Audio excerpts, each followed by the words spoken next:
ఉన్నత స్థాయి భేటీ నిర్వహిస్తున్నాడు. ఇరాన్పై ప్రెషర్ తీసుకొచ్చేలా కొన్ని కీలక నిర్ణయాలను పరిశీలించినట్టుగా తెలుస్తుంది. ఇరాన్ ఎక్స్పోర్ట్స్ గురించి, ఇరాన్ ఆయిల్ ఎక్స్పోర్ట్స్ కీలకమైన ఖర్గ్ ద్వీపాన్ని స్వాధీనం చేసుకోవాలి. దాంతోపాటు వాళ్ళ న్యూక్లియర్ ప్రోగ్రామ్కి కీలకను భావిస్తున్న పికాక్స్ పర్వతంపై దాడి చేయడం గురించి ట్రంప్ ఈ భేటీలో తీవ్రమైన ఇన్డెప్త్ డిస్కషన్లోకి వెళ్ళినట్టుగా తెలుస్తుంది. ఇరాన్ ఆర్థిక వ్యవస్థ, ఇరాన్ ఎకానమీ మీద అత్యంత భీకర దాడి చేయాలి, వాళ్ళ ఆర్థిక వ్యవస్థను కుప్పకూల్చేయాలి అనేది ప్రస్తుతం అమెరికా అధ్యక్షుడి కీలకమైన నిర్ణయంగా తెలుస్తుంది. వాళ్ళ మీద భౌతిక దాడులు కాదు, వాళ్ళ మీద ఆర్థికంగా దాడి చేయాలి, వాళ్ళను ఆర్థికంగా కుదేలు చేసేయాలి, వాళ్ళను పూర్తిగా పాతాళంలోకి తొక్కేయాలి. ఇది ట్రంప్ ప్లాన్గా ప్రస్తుతం భేటీలో జరుగుతుంది. మరి ముఖ్యంగా వాళ్ళని ఇటు అటాకింగ్ అంటే ఫిజికల్గా అటాకింగ్ కాదు, వాళ్ళ ఎకానమీని కొలాప్స్ చేసి పడేయాలి. అప్పుడు వాళ్ళకు వచ్చే రిసోర్సెస్ తగ్గుతాయి, ఆటోమేటిక్గా వాళ్ళు క్రంచ్ అవుతారు, ఆటోమేటిక్గా వాళ్ళకున్న పరిస్థితులు కుదేలైపోతాయి. దీంతో వాళ్ళే దారిలోకి వస్తారు, వాళ్ళే కుదేలైపోతారని చెప్పి ట్రంప్ ఒక డైరెక్షన్స్ ఇస్తున్నట్టుగా ప్రస్తుతం ఇంటర్నేషనల్ మీడియాలో తీవ్రమైన చక్కర్లు కొడుతోంది ఈ వార్త. దాన్ని కొట్టాలంటే వాళ్ళకున్న ఒకే ఒక ఆప్షన్ ఖర్గ్ ఐలాండ్. ఎందుకంటే వాళ్ళ ఆర్థిక వ్యవస్థకు, వాళ్ళ ఎకానమీకి చాలా కీలకం ఖర్గ్ ఐలాండ్. లాస్ట్ టైం కూడా మనం మాట్లాడుకున్నాం, వాళ్ళకున్న ఆ చమురు ఉత్పత్తో లేకపోతే చమురు నిల్వలో ఇవన్నీ వీటన్నిటి గురించి కూడా. ఇరాన్ ఎకానమీకి ఖర్గ్ ద్వీపం చాలా కీలకమైంది.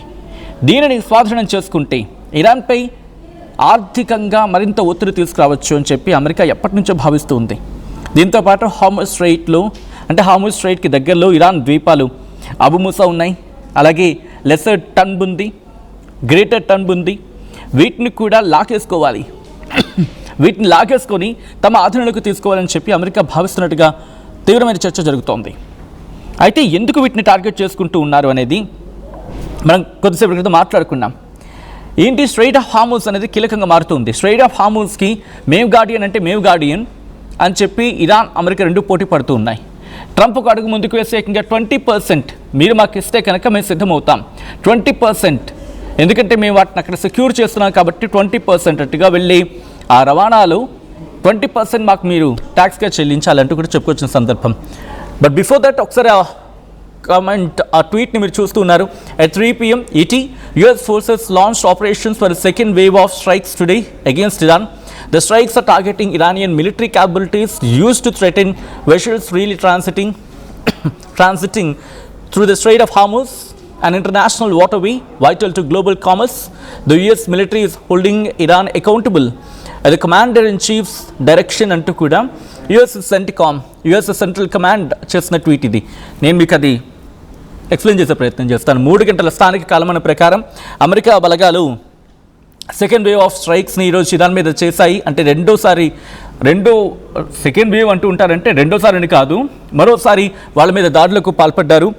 అయితే the strikes are targeting Iranian military capabilities used to threaten vessels freely transiting through the strait of Hormuz గుండా వెళ్తున్న ఆ వెషల్స్, కమర్షియల్ వెషల్స్ అంటే ఇటు వాణిజ్య నౌకల్ని టార్గెట్ చేసేందుకు ఇరాన్ మిలిటరీకి ఉన్న క్యాపబిలిటీస్ని మేము టార్గెట్ చేసాం, వాటిని స్ట్రైక్ చేసామని చెప్పి యుఎస్ సెంట్కామ్ చెప్తుంది. ఇంకా ఏముంటుంది, and international waterway vital to global commerce, ఇటు ప్రపంచ వాణిజ్యానికి ఎంతో కీలకమైన జలమార్గం, అంతర్జాతీయ జలమార్గం స్ట్రైట్ ఆఫ్ హార్ముజ్, దాని నుంచి వెళ్తున్న వాణిజ్య నౌకల్ని భయపెడుతున్నా లేకపోతే టార్గెట్ చేస్తున్న ఇరానియన్ మిలిటరీ క్యాపబిలిటీస్ను మేము లక్ష్యంగా చేసుకుని దాడులు చేస్తామనేది యుఎస్ సెంట్కామ్ చెబుతా ఉంది.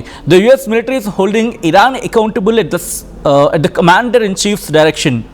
మా కమాండర్ ఇన్ చీఫ్స్ డైరెక్షన్లో the US military is holding Iran accountable at the commander in chief's direction. అంటే కమాండర్ ఇన్ చీఫ్ డైరెక్షన్లో వెళ్తున్న ఇరాన్కి సంబంధించి వాళ్ళు అకౌంటబుల్ చేసేలాగా the military is holding Iran accountable, ఇరాన్ని అకౌంటబుల్ చేసేలాగా మేము అడుగులు వేస్తున్నామని అర్థం వచ్చేలా యుఎస్ సెంట్కామ్ చెప్పుకొచ్చింది. నేను మిమ్మల్ని అడిగే ప్రయత్నం చేస్తున్నాను, మీరేమనుకుంటున్నారు? ఎందుకంటే ఇరాన్ జరిపిన ఈ దాడుల వెనక కారణం ఏమై ఉంటుంది? అమెరికా జరిపిన ఈ దాడుల వెనక కారణం ఏమై ఉంటుంది? ఇరాన్ని ఎందుకు టార్గెట్ చేసుకుంటుంది ఇప్పుడు? ఎందుకంటే 20% సుంకాలో లేకపోతే టారిఫ్స్ అటుగా వెళ్ళే వాటి నుంచి మేము ఇటు స్ట్రైట్ ఆఫ్ హార్మూజ్ని రక్షిస్తున్న కారణంగా స్వీకరిస్తా లేదా తీసుకుంటామని చెప్తూ ఉన్నారు. సో ఈ క్రమంలో ఇప్పుడు ఇరాన్పైకి ఏకంగా రిమెంబర్ గతంలో మాట్లాడుకున్నాం, అక్కడ గ్రౌండ్ ఆపరేషన్లోకి దిగాలంటే అది అనితర సాధ్యం. ఇరాన్లోకి అడుగు పెట్టడం అంటే అది సాధ్యం కాదు. మీరు ఒకవేళ వీడియో సెక్షన్లోకి వెళ్తే ఆర్టీవీ గతంలో వీడియోస్ చాలా చేసి ఉంది. ఎందుకు అంతటి కష్ట సాధ్యం, ఎందుకు ఇరాన్ భూతల దాడులకు చేయడం అమెరికాకు అసాధ్యం, ఒకవేళ సాధ్యమై ఉంటే గతంలోనే చేస్తుండేది. స్ట్రైట్ ఆఫ్ హార్మూజ్ సంబంధించి పెద్ద ఎత్తున చర్చ జరుగుతున్న క్రమంలో దాంతోపాటు Iran supreme leader Ayatollah Ali Khamenei మరణం ఆ టైంలోని గ్రౌండ్ ఆపరేషన్లోకి దిగి గ్రౌండ్లోకి వెళ్ళి ఏకంగా కొట్టిపారేసేది. కానీ అప్పుడు ఎందుకు చేయలేకపోయింది అంటే గ్రౌండ్ ఆపరేషన్కి అనువైన ప్రదేశం కాదు ఇరాన్, వాళ్ళకి అదే కంచుకోటది.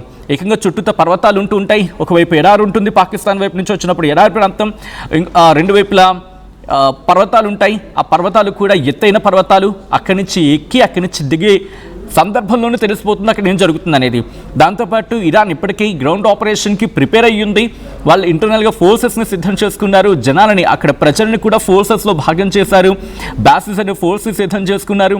ఇవన్నీ గతంలో మనం మాట్లాడుకున్నాం. వాళ్ళ ఫోర్సెస్ ఎలా ఉంటాయి, వాళ్ళ ఫోర్సెస్ ఎలా పనిచేస్తాయి, గ్రౌండ్ ఆపరేషన్లోకి వెళ్తే ఇరాన్కి ఎదురయ్యే పరిస్థితి ఏంటి, ఇరాన్ నుంచి అమెరికాకు ఎదురయ్యే ప్రతికూల పరిస్థితులు ఏంటి. అయితే ఇప్పటికీ ఒకవేళ గ్రౌండ్ ఆపరేషన్కి వెళ్ళాలనుకుంటే అమెరికాకు భారీగా ప్రాణ నష్టం తప్పదు.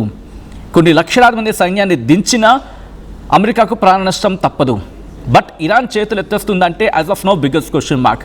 ఎందుకంటే అక్కడ సముద్రం నుంచి వెళ్ళొచ్చు, లేకపోతే గగనతలం నుంచి వెళ్ళొచ్చు, ఆకాశ మార్గంలో వెళ్ళి ఆ పర్వతం మీద దిగచ్చు గాక. కానీ దిగిన తర్వాత పర్వతాల్లో దిగి మళ్ళీ గ్రౌండ్కి చేరుకోవడానికి వాళ్ళకి టైం పడుతుంది.